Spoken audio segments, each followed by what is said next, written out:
Hi all! நேத்து கொடுத்த grammar game கான answers. First image கான answer. The apple is on the box. Second image கான answer. The apple is in the box. Third image கான answer. The apple is beside the box. Fourth image கான answer. The apple is in front of the box.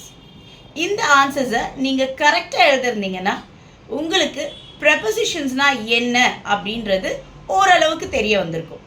இந்த ப்ரெப்போசிஷன்ஸ்னால் என்னென்னா, ஒரு பொருளை எந்த பொசிஷனில் எந்த இடத்துல வச்சுருக்கோமோ அதை எக்ஸாக்டாக நம்மளுக்கு தெரிவிக்கிறது தான் ப்ரெப்போசிஷன். அதுலேயே உங்களுக்கு பாதி ஆன்சர் இருக்கும், பொசிஷன் அப்படின்னு. ஸோ இதுதான் இதுக்கான ஒரு சின்ன விளக்கம். இதுக்கான எக்ஸ்பேண்டட் எக்ஸ்ப்ளனேஷன்ஸ் எல்லாமே நான் லெங்தி வீடியோவில் போஸ்ட் பண்ணுறேன். இப்போது நாளைக்கான டாஸ்க், ஸ்க்ரீனில் 2 இமேஜஸ் கிஃப் இமேஜஸ் டிஸ்பிளே ஆகிட்டுருக்கோம். இந்த 2 இமேஜஸையும் பார்த்துட்டு அவங்க என்ன பண்ணுறாங்க, எப்படி பண்ணுறாங்க அப்படின்றதுக்கான ஆன்சரை சொல்லுங்கள்.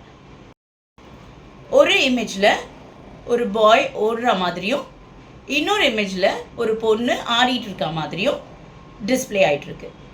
இந்த 2 இமேஜஸையும் பார்த்துட்டு இவங்க 2 பேர் அவங்களுடைய செயல்களை எப்படி செய்கிறாங்க அப்படின்றதுக்கு ஒரு வேர்டை ஒரு இமேஜ்க்கும் குறித்து வச்சுக்கோங்க.